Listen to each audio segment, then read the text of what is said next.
ये स्क्रीनशॉट उन पेटेंट्स की हैं जो आज से कई साल पहले अमेजोन कर चुका है और आप चाहे कितना भी दम लगा लें, लेकिन इस दांव से बचना नामुमकिन है, जिसका जीता जाता एग्जाम्पल है अमेजोन वर्कआउट स्टोर, जिसको पहली बार दुनिया में खोला गया दिसंबर 2016 में, यानी मेरा कॉलेज का फाइनल ईयर, और 2024 तक आते आते ऐसे कुल 43 स्टोर्स खोले जा चुके हैं। ये है बड़े कमाल का, मतलब सीधे अंदर जाओ, सामान उठा के बाहर आओ। फ्री नहीं है, लेकिन बाकी स्टोर्स की तरह नॉर्मल भी तो नहीं है। अंदर ना कोई सेल्समैन है, ना कोई बिलिंग काउंटर। अंदर जाने के लिए सिर्फ एक बारकोड स्कैन करना है। एप्लीकेशन से जो सामान आपने उठाया वो आपके कार्ट में ऐड हो गया, वापस रख दिया तो रिमूव हो गया, और बाहर आने के बाद जितना सामान आपने लिया था उसके सारे पैसे कट गए आपके वॉलेट से। कॉन्सेप्ट बड़ा ही सिंपल और इंटरेस्टिंग है, लेकिन हम नहीं मानेंगे, हम इसके और ज्यादा अंदर घुसेंगे। ऐसे हर एक स्टोर में करीब 100 से भी ज्यादा सीलिंग माउंटेड कैमरास हैं, निगरानी के लिए, चोरों से बचने के लिए। आगे बताऊंगा। हर एक रैक के नीचे वेट सेंसर्स हैं ताकि प्रोडक्ट का वेट कैलकुलेट कर सके आपने कितने पीसेस उठाए हैं। और यही रिसर्च करते करते जब मैं पहुंचा विकिपीडिया पेज पे, तो मुझे कुछ ऐसा मिला कि वीडियो बनानी बहुत जरूरी हो गई। मैं बहुत आसान करके बताऊंगा, आपने थोड़ा सा ज्यादा ध्यान देना है। वहां पे लिखा है कि जिस टेक्नोलॉजी को ये काम में लेते हैं अपने जो एक्सपीरियंस को बेटर करने के लिए, सेल्स को बेटर करने के लिए, वो है डीप लर्निंग, कंप्यूटर विजन और सेंसर फ्यूजन।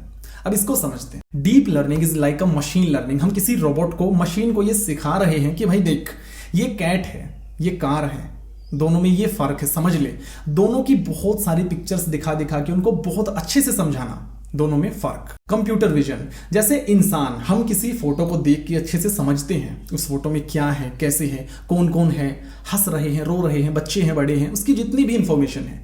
ऐसे ही कंप्यूटर विजन उस इमेज को डिजिटली समझता है और सारे डेटा को डिजिटली स्टोर करता है अपने अंदर। और रही बात सेंसर फ्यूजन की, तो जितने सारे अलग अलग सेंसर्स का जो डेटा होता है उसको एक्यूरेट करके एक फाइनल रिजल्ट हमको प्रोवाइड करता है। सेल्फ ड्राइविंग कार्स में जैसे कैमरा होते हैं, जीपीएस, रडार, इन सब की कैलकुलेशन करने के बाद सेंसर फ्यूजन ये बताता है कि हाँ, कार को एग्जैक्टली रोड पे यहां चलना है। अब इन सारी टेक्नोलॉजीज के कॉम्बिनेशन को हम बोलेंगे एआई, और ये है भी एआई। ध्यान देने वाली बात ये है, जब कोई बंदा स्टोर के अंदर जाके प्रोडक्ट को उठाएगा तो उसके फेस पे जो रिएक्शंस हैं ये उनको नोटिस करेगा।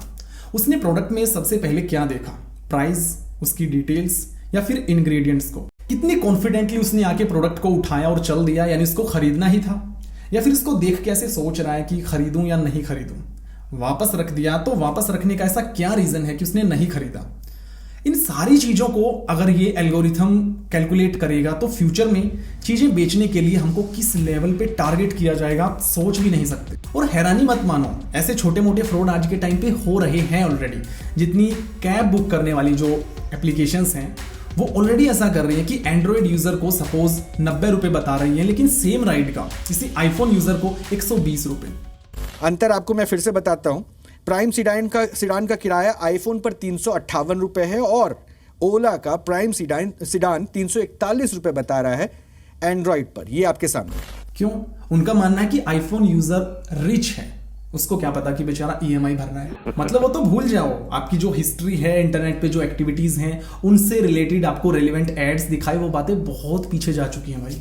अब तो एआई हमारे दिमाग में घुसने की कोशिश कर रहा है, इंसानी बिहेवियर को समझने की फिराक में है। इंडिया में अभी तक ऐसा कोई स्टोर नहीं खुला है, लेकिन टेंशन क्या है, चीजें टेस्टिंग पे है। जब फाइनल अच्छे से बन जाएगा तो इंडिया क्या पूरी दुनिया में आएगा। इंडिया तो इतना बड़ा मार्केट है। और रही बात, ये पेटेंट्स अमेजोन के हैं, बाकी किसी कंपनीज को भी लाइसेंस प्रोवाइड कर सकता है। तो फ्यूचर में हमें हर एक स्टोर में अगर ऐसी ही टेक्नोलॉजी देखने को मिलेंगी तो बचेंगे कहां से, आप खुद ही बताओ। आप किसी ऐसे स्टोर में गई और शॉपिंग करते हो बिल्कुल अपनी प्राइवेसी को बचाते हुए, तो कैसे करोगे?